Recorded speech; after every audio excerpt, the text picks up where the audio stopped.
The AFL Women season has finished and those players from the Young League are now back playing for the VFL state level clubs. It's different. I mean, we're a community club, so every position's sort of largely voluntary. All the funding has somewhat disappeared. Meg has played in the AFL Women's League for the Western Bulldogs and is now playing for the Darebin Falcons. Can Meg McDonald make amends after her last set shot? You bet she can. We have the umpires come out to it. One of the biggest differences between the AFL and VFL level clubs that the women are experiencing is the change in resources due to a lack of funding. The girls have to pay their own fees, and then that's when things like sponsorship is so important. So the club has a number of sponsors, and then individual player sponsors come in as well. When we get, if you can have a local business support you, you might get your fees reimbursed and that sort of thing. Cass is another VFL player who has played at the AFL women's level but didn't get the full opportunity as St Kilda do not have a full licence. It still gives me chills thinking about it.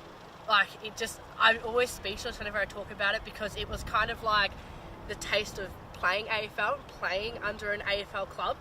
It, in a way, it was like eating cake, but getting it taken away from you at the end. It was the best cake you could ever eat, and then it was taken away from you before you knew it. The game was over. You got to fill your own water bottles, and you've got to provide your own tape, and the trainers, a lot of the trainers are volunteering, and you got to follow up on your own.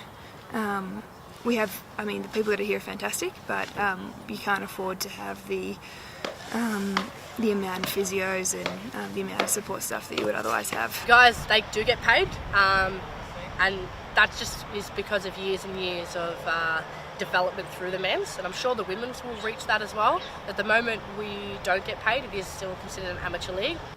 With the VFL expanding, the AFL has decided not to expand the Women's AFL League until 2019 and will remain at just 8 teams for the next season.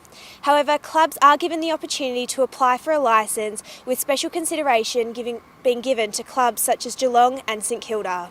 Right, so it's up to you girls to present really well on Saturday. For teams such as the Darebin Falcons, it has meant that the AFL women's players are filling up the VFL teams.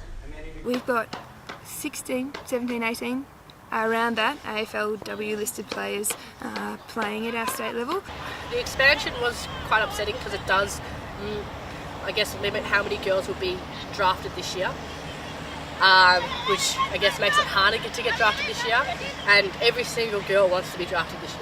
I think it's important not to grow too fast and not to grow in a way that's not sustainable, because I think it's really important that this competition has a really long future, and I think it's really important that women's footy continues for a long time to come. So in one sense, I think it's okay that it's not expanding, because it needs to grow in a way that everybody can continue to manage, and we can continue to support the girls at top level performance in that way. You don't want to stretch resources, I guess, too early. However, 2019 looks to be a big year as Geelong, St Kilda, Richmond and North Melbourne are all vying for licences. Hope Wilson for MOJO News.